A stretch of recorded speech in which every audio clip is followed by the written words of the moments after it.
Bonjour et bienvenue sur notre chaîne intitulée Un jour, un verset, un message. Vous aimez la parole de Dieu? Vous appréciez notre travail? Merci de vous abonner afin de soutenir notre page. Merci de liker et partager afin que la parole de Dieu se répande partout dans le monde. Que Dieu vous bénisse. Notre passage de ce jour est tiré du livre d'Hébreux chapitre 13, le verset 5. La Bible nous dit que votre conduite ne soit pas guidée par l'amour de l'argent. Contentez-vous de ce que vous avez. En effet, Dieu lui-même a dit « Je ne te délaisserai pas et je ne t'abandonnerai pas ». Dans notre passage d'aujourd'hui, notre Dieu, à travers son serviteur Paul, nous parle de l'amour de l'argent. Le Seigneur nous demande de ne pas laisser l'amour de l'argent guider nos pas. Notre Dieu nous dit d'être reconnaissant pour tout ce que nous avons dans la vie et de nous contenter de cela car notre Dieu sait de quoi nous avons besoin et il prendra toujours soin de nous. Nous verrons à travers ce passage comment faire pour ne pas aimer l'argent, pour ne pas tomber dans l'amour de l'argent. Nous verrons également comment faire pour nous contenter de ce que nous avons. Nous commençons aujourd'hui une nouvelle série d'explications de versets bibliques sur l'amour de l'argent. Notre texte précédent était tiré du livre de Proverbes, chapitre 8, le verset 17. Nous avons vu à travers ce passage pourquoi est-ce que nous devons aimer Dieu en retour et pourquoi est-ce que nous devons le chercher en tout temps. Nous avons dit que notre Dieu nous a aimés le premier et qu'il nous l'a prouvé en sacrifiant son Fils unique pour nous. Nous avons dit que Dieu veut que nous puissions l'aimer en retour. Dieu veut que nous puissions avoir avec lui une relation de père à enfant. Cependant, notre Dieu ne nous force pas à l'aimer, car il est un gentleman. Nous avons dit que Dieu est un être fort et puissant, mais qu'il est également très doux et très aimant. Le Seigneur veut que nous puissions nous-mêmes décider de l'aimer de tout notre cœur, de toute notre âme, de toute notre force et de tout notre être. Il nous l'a demandé et il veut que nous puissions lui obéir de notre propre chef. Nous avons dit que certes, aimer Dieu nous demande beaucoup de sacrifices, mais aimer Dieu est très important pour les êtres humains. Car sans Dieu, nous n'avons pas de vie. Sans Dieu, nous n'allons nulle part. Sans Dieu, nous sommes opprimés par le diable. Sans Dieu, nous n'avons pas goût à la vie. Il est notre source et notre repère, notre appui de chaque instant. Et lorsque Dieu nous demande de l'aimer, nous avons dit que c'est une fois encore pour nous qu'il le demande, parce que Dieu se suffit à lui-même. Sans nous, Dieu continue d'exister, il continue d'être Dieu. Mais nous, sans Dieu, nous ne sommes rien. Et nous avons dit que si nous voulons aimer Dieu, nous devons lui donner tout ce que nous avons, tout ce que nous sommes. Sa parole nous dit que nous vivons désormais pour lui, lorsque nous décidons de lui donner notre vie. Nous avons pris comme référence le livre de Romains, chapitre 14, le verset 8, où la Bible nous dit « Car si nous vivons pour le Seigneur. Et si nous mourrons pour le Seigneur. Soit donc que nous vivions, soit que nous mourions, nous sommes au Seigneur. » Effectivement, nous avons dit que notre vie ne nous appartient plus, mais elle appartient à Dieu. Aussi, nous ne pouvons pas prendre nos propres décisions, nous ne pouvons pas tout décider pour notre vie et dire que nous aimons Dieu. Nous avons dit que nous ne pouvons pas refuser d'obéir aux recommandations de Dieu, à ses lois et dire que nous l'aimons. L'apôtre Paul est allé jusqu'à dire qu'il est l'esclave du Seigneur parce que désormais, c'était le Saint-Esprit qui le conduisait. Oui, nous étions des esclaves de Satan, mais à présent, nous sommes devenus des esclaves de Dieu. Et en tant que des esclaves, nous devons savoir que notre vie ne nous appartient plus, mais qu'elle appartient à Dieu. Nous avons dit que le Seigneur nous a donné le Saint-Esprit afin qu'il nous dirige, qu'il nous enseigne, qu'il nous console, qu'il joue le rôle que le Seigneur Jésus-Christ a joué auprès de ses disciples. Et puisqu'il est parti, il nous a donc envoyé le Saint-Esprit afin qu'il prenne la relève. Et nous avons dit que nous devons donc collaborer tous les jours avec le Saint-Esprit concernant notre vie. Nous avons dit que aimer Dieu, c'est lui donner volontairement tout ce qui est à nous, même si ça lui appartient en réalité. Car tout ce que nous avons, c'est Dieu qui nous le donne. Mais nous devons le donner en retour à notre Dieu pour lui montrer que nous sommes conscients que tout lui appartient. Nous avons dit qu'aimer Dieu, c'est le faire passer avant toute chose. C'est utiliser ce que nous avons pour les choses qui sont importantes dans le cœur de Dieu. Ce qui implique que nous devons donc connaître ce que désire le cœur de Dieu. Nous avons dit qu'aimer Dieu, c'est mettre notre argent au service de son œuvre afin que beaucoup d'âmes soient gagnées à Christ. Aimer Dieu, nous l'avons dit, c'est éduquer nos enfants pour qu'ils soient demain des instruments de qualité dans la main de Dieu. Aimer Dieu, nous l'avons dit, c'est travailler chaque jour afin que nous soyons des modèles qui allons montrer au monde qui est Dieu, qui allons révéler Dieu au monde. Oui, à travers notre comportement, à travers nos réalisations. Nous avons dit qu'aimer Dieu, c'est aimer notre prochain qui est fait à l'image et à la ressemblance de Dieu. C'est lui faire du bien tous les jours de sa vie. Nous avons dit qu'aimer Dieu, c'est faire uniquement ce qui réjouit son cœur et non le contraire. Et nous avons dit que lorsque nous aimons Dieu et que nous fournissons des efforts pour lui plaire, alors nous devenons ses amis et il ne nous cache plus rien. Nous avons dit que nous devons aimer Dieu et le lui montrer, car Dieu aime ce qu'il aime. C'est ce que nous a dit ce passage. Notre Dieu nous l'a dit, si nous le cherchons de tout notre cœur, il se laissera trouver par nous. Ce qui veut dire que si nous ne le cherchons pas, le Seigneur saura que nous sommes là, mais il nous laissera faire notre vie comme nous le désirons. Mais si nous le cherchons de tout notre cœur, alors il se montrera à nous. Et il nous accompagnera dans tout ce que nous allons faire. Et nous réussirons toujours parce qu'il est avec nous. Aussi, nous ne pouvons pas dire que nous aimons Dieu sans le chercher. Nous avons dit que si nous aimons Dieu, nous devons aimer sa présence. Nous devons aimer passer du temps avec lui. Nous devons aimer qu'il nous conduise. Ce sont d'ailleurs des indicateurs de notre amour pour notre Seigneur. En effet, si nous vivons notre vie sans chercher Dieu, sans nous préoccuper de ce qu'il veut pour nous et pour le monde, cela veut dire que nous ne l'aimons pas. Nous avons dit que nous devons aimer Dieu parce qu'il nous a prouvé son amour en sacrifiant ce qu'il a de plus cher. Nous ne trouverons pas de meilleur ami que Dieu. Nous ne trouverons pas un être plus loyal, plus fidèle, plus responsable, plus aimant, plus merveilleux que notre Dieu. Nous avons dit qu'il sera toujours là pour nous. Il fera toujours ce qui est dans notre avantage. Il nous aimera et nous protégera en toute situation. Nous avons dit qu'il est vrai que vivre avec Dieu s'apprend et que ça demande que nous puissions changer nos habitudes.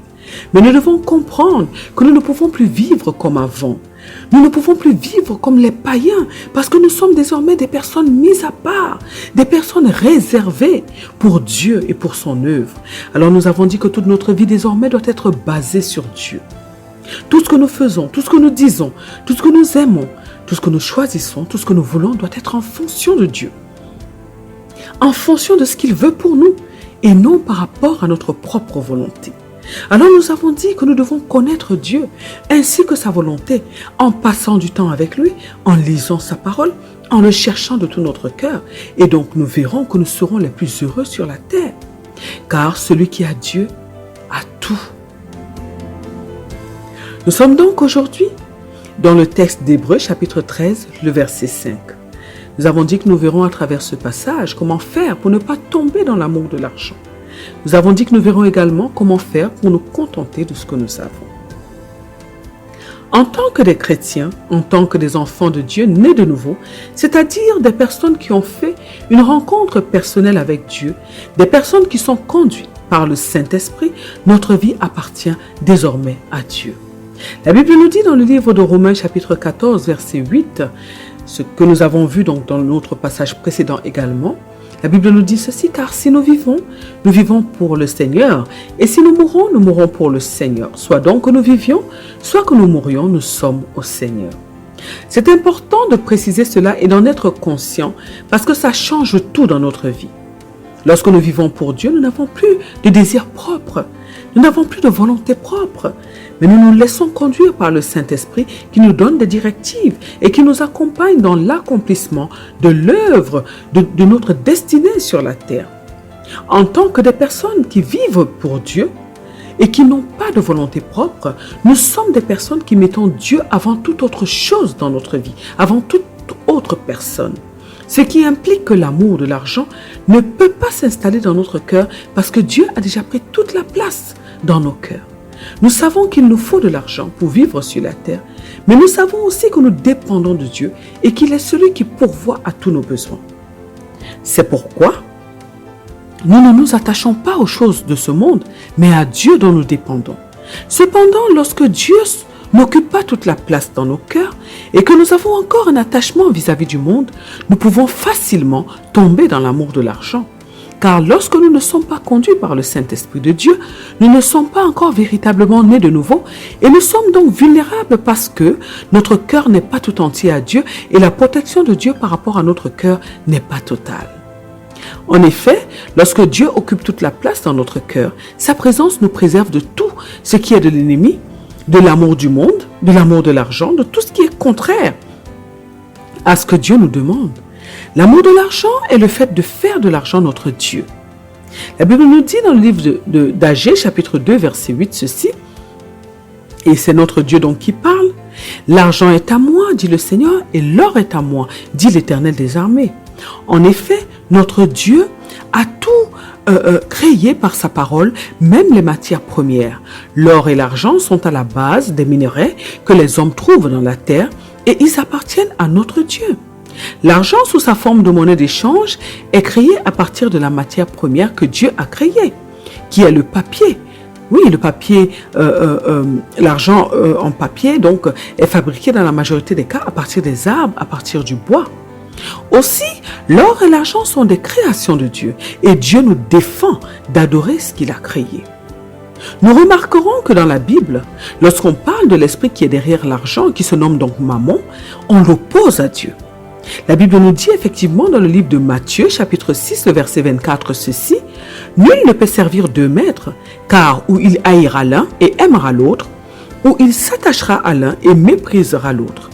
Vous ne pouvez servir Dieu et Mammon. » Dans ce verset biblique, on parle de deux maîtres. On met Dieu et Mammon au même niveau. Pourquoi cela? Parce que cet esprit qui se nomme Mammon et qui est derrière l'argent est un esprit qui s'oppose à Dieu et qui se met au même niveau que Dieu. Et une fois qu'il arrive à capturer le cœur de l'homme, il va pousser cette personne à haïr tout ce qui est de Dieu.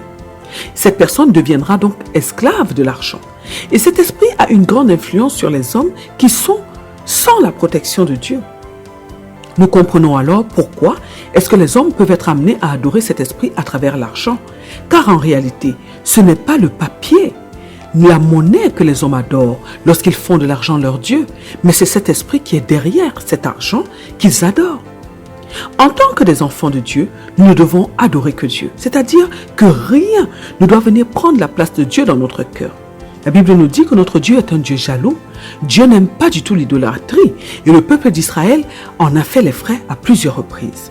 Alors, mes bien-aimés dans le Seigneur Jésus-Christ, soyons conscients de cela et refusons de donner la première place à quoi que ce soit dans notre vie, ni à qui que ce soit d'autre que notre Dieu. Déclarez ceci avec moi. Je décrète et établis sur ma vie que je n'adorerai rien d'autre ni personne d'autre que mon Dieu. Je déclare que je donne volontairement à Dieu la première place qui lui revient dans mon cœur et dans ma vie au nom suprême de Jésus-Christ. Amen. Répétez régulièrement cette déclaration afin d'éloigner de vous l'idolâtrie. Nous avons donc compris que c'est notre éloignement d'avec Dieu qui nous fait tomber dans certaines choses. Nous avons compris que nous devons faire notre rencontre personnelle avec Dieu et ainsi lui donner les rênes de notre vie afin que nous soyons protégés de l'influence de Mammon. Que veut dire rencontrer personnellement Dieu? Rencontrer personnellement Dieu veut dire que nous lui avons donné notre vie. Ça veut dire que Dieu s'est véritablement installé dans notre cœur. Et à cause de cela, nous avons désormais le péché en horreur. À cause de cela, nous avons tout ce qui est du diable en horreur.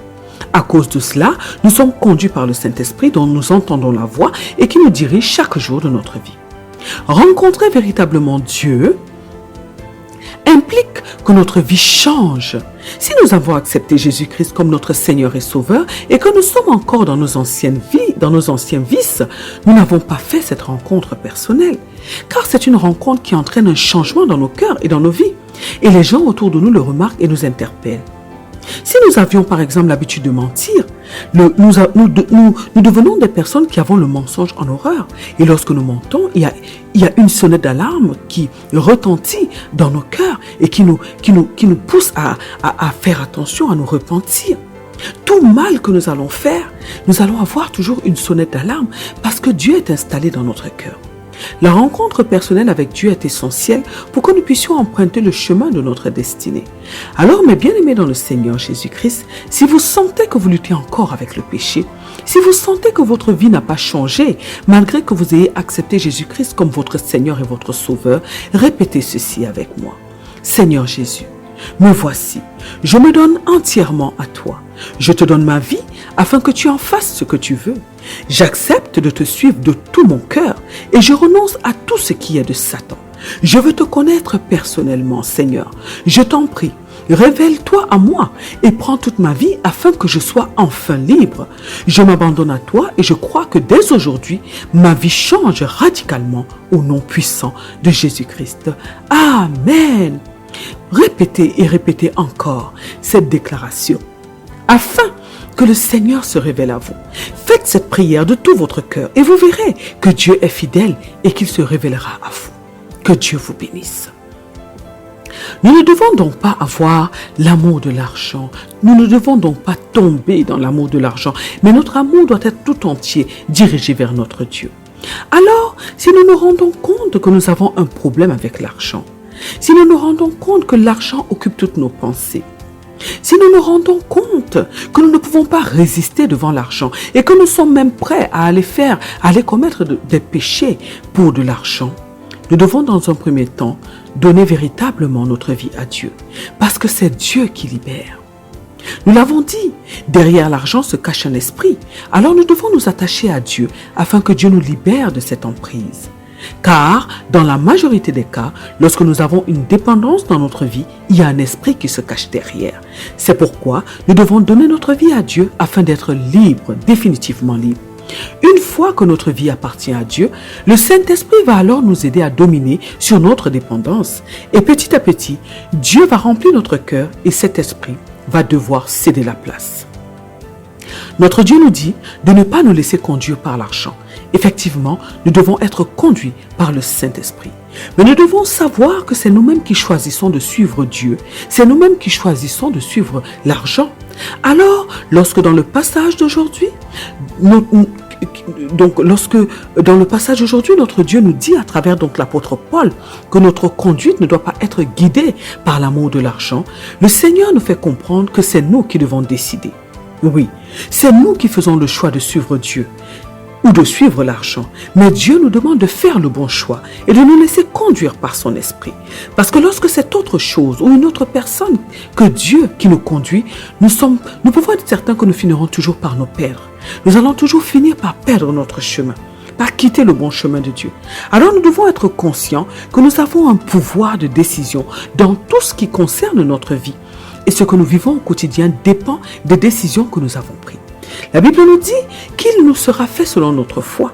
En effet, c'est ce que nous croyons que nous attirons dans notre vie. C'est pourquoi nous devons faire très très attention à nos pensées répétitives. Car si nous pensons mal et régulièrement, nous allons attirer ce qui est mal dans notre vie. Si nous sommes positifs, si nous remplissons nos pensées de la parole de Dieu et de tout ce qui est positif, alors nous allons nous rendre compte que notre vie sera remplie de tout ce qui est positif et ce sera une vie qui va fleurir. Déclarez ceci avec moi. Je déclare, je décrète et établis sur ma vie que je ne prendrai aucune mauvaise décision car je suis conduit par le Saint-Esprit de Dieu. Je déclare que je marche selon la vérité de la parole de Dieu. C'est pourquoi toutes mes décisions sont inspirées de Dieu au nom puissant de Jésus-Christ. Amen. Prenez l'habitude de répéter ce genre de déclaration afin que vos paroles s'accomplissent et que l'Esprit de Dieu vous conduise dans toutes vos décisions. Prenez également l'habitude de consulter le Saint-Esprit afin de prendre n'importe quelle décision dans votre vie.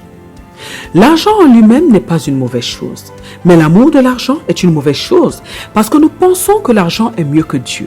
Nous pensons que l'argent nous rendra plus heureux que Dieu, ce qui est complètement faux. Seul Dieu peut rendre un homme heureux car il est notre créateur. Il est notre source et il nous connaît mieux que quiconque. Il sait mieux que quiconque de quoi nous avons besoin. Nous comprenons alors que nous ne devons pas céder à l'amour de l'argent, car en faisant cela, c'est un esprit impur que nous sommes en train d'adorer. Et lorsque nous nous donnons au diable, il y a toujours, malheureusement, un prix à payer. Le Seigneur, dans ce passage, nous dit également que nous devons nous contenter de ce que nous avons, car Dieu sait qu'il est celui qui doit prendre soin de nous et il fera toujours son devoir comme il se doit dans notre vie. Mais bien aimé dans le Seigneur Jésus-Christ, une personne qui ne se contente pas de ce qu'elle a ne sait pas qui elle est. Car si nous savons que nous sommes des enfants de Dieu et que Dieu est fidèle, nous allons toujours être sûrs que nous ne manquerons de rien. Car une personne qui veut plus que ce qu'elle a est une personne qui ne sait pas que Dieu lui a déjà tout donné et que ce n'est qu'une question de temps. alors cette personne va se comparer aux autres parce qu'elle verra toujours que les autres ont plus qu'elle. Une telle personne est même capable d'aller suivre des mauvaises voies parce qu'elle veut trop avoir dans la vie. Elle peut par exemple vendre son corps, elle peut faire des magouilles pour obtenir ce qu'elle veut. Tout cela pour obtenir ce qui n'est pas à elle en réalité. Mais bien aimés dans le Seigneur Jésus-Christ, nous devons savoir qui nous sommes et ce que Dieu nous a réservé. Parce que ce qui est pour l'autre n'est pas forcément pour nous. De plus, Dieu peut donner certaines choses à une personne à cause de sa maturité. Nous allons vouloir la même chose que cette personne sans savoir que nous ne sommes pas assez matures pour gérer ce que Dieu donc a donné, cette chose que nous convoitons, et nous allons nous perdre à cause de cette chose. Dieu donne à chacun de ses enfants ce qui lui revient et en fonction de sa maturité. La Bible nous dit que nous avons un héritage en Christ, mais la Bible nous dit également que tant que l'héritier est enfant, il est semblable à un esclave et c'est un intendant qui gère sa richesse jusqu'à ce que cet héritier devienne mature. Dieu veut que nous soyons matures afin qu'il puisse nous donner ce qui est de notre héritage. Si nous sommes trop pressés, nous allons chuter, nous allons quitter le chemin de Dieu et nous perdre. Parce que notre ennemi Satan utilisera les choses de ce monde pour nous séduire et nous pousser à notre perte. Aussi, nous devons apprendre à nous contenter de ce que nous avons, de ce que Dieu nous donne. Le contentement est le fait d'accepter ce que nous avons, de l'apprécier et d'être reconnaissant envers Dieu pour cela, car c'est lui qui nous donne toutes choses. Et c'est lorsque nous sommes reconnaissants envers Dieu pour ce qu'il nous donne que le Seigneur prend alors plaisir à nous donner plus. Alors, mes bien-aimés dans le Seigneur Jésus-Christ, nous devons nous contenter de ce que nous avons. Et nous devons chaque jour rendre grâce à Dieu, à chaque instant, à chaque moment d'ailleurs, pour tout ce qu'il fait pour nous. Pour le souffle de vie, pour la santé divine, pour la paix du cœur, la paix surnaturelle, la joie surnaturelle, pour tout ce que nous possédons, pour les êtres merveilleux qu'il a mis dans notre vie. Nous devons rendre grâce à Dieu à chaque instant, à chaque moment. Et pour parvenir à cela, nous devons apprécier tout ce que nous avons, même et surtout les petites choses. Nous pouvons apprécier par exemple le petit verre d'eau que nous venons de boire. Nous pouvons apprécier ce balai que nous avons qui nous permet de rendre notre maison propre. Nous pouvons apprécier cette chaussure que nous avons, même si elle est en train de vieillir, mais elle protège encore nos pieds. Oui, nous devons apprécier tout ce que nous avons. Oui, et ça nous permettra d'être reconnaissants envers Dieu et de apprendre à nous contenter de ce que nous avons. Nous le savons, mes bien-aimés dans le Seigneur Jésus-Christ, tout part de notre cœur. Si nous ne nous contentons pas de ce que nous avons, cela veut dire que notre cœur a été corrompu par une mauvaise pensée, une pensée qui est différente ou opposée à celle de Dieu. Oui, et cette pensée qui nous dit que nous n'avons pas assez et que nous devons tout faire pour en avoir plus. Cette pensée qui nous dit que nous devons ressembler aux autres. Cette pensée qui nous dit que ce qui est du monde est quelque chose qui est bien.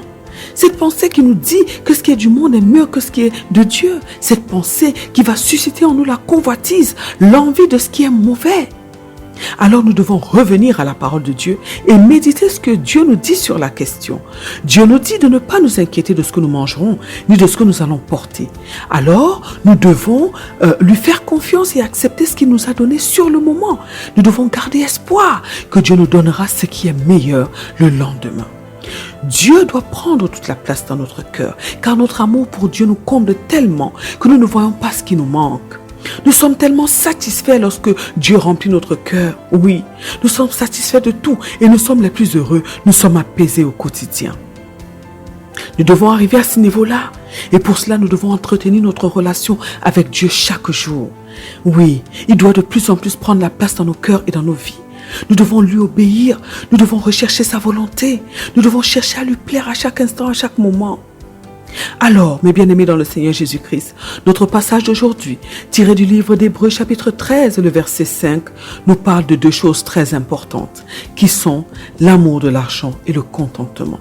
Notre Dieu nous demande de nous contenter de ce que nous avons, afin que nous ne puissions pas tomber dans la tentation d'adorer un esprit caché derrière les choses du monde. Il nous demande de comprendre que derrière l'argent, il y a un esprit, et que si nous décidons de nous donner et de tomber dans l'amour de l'argent, nous sommes en train de céder notre vie au diable. Alors mes bien-aimés dans le Seigneur Jésus-Christ, décidons aujourd'hui de donner à Dieu toute la place dans notre cœur, afin que rien d'autre ne vienne s'y installer et nous amener à l'idolâtrie, et nous amener à la convoitise, et nous amener à quitter le chemin de notre Dieu. Décidons de bâtir une relation solide tous les jours avec notre Dieu, d'aimer sa parole, d'aimer sa présence, d'aimer ses lois et de les mettre en pratique afin que nous soyons préservés des pièges de Satan. Et nous verrons que si nous décidons de devenir matures, notre Dieu nous bénira le moment venu, car notre Dieu est fidèle et il accomplira toujours toutes ses promesses dans notre vie.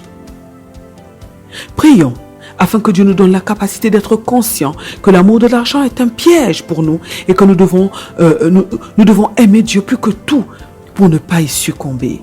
Prions afin que Dieu nous donne la capacité de garder nos cœurs purs, afin que la mauvaise semence du diable ne vienne pas corrompre nos cœurs. Prions, mes bien-aimés, afin que Dieu nous donne la capacité de lui faire confiance et de travailler à notre maturité, afin que nous puissions entrer dans notre héritage au nom puissant de notre Seigneur Jésus-Christ.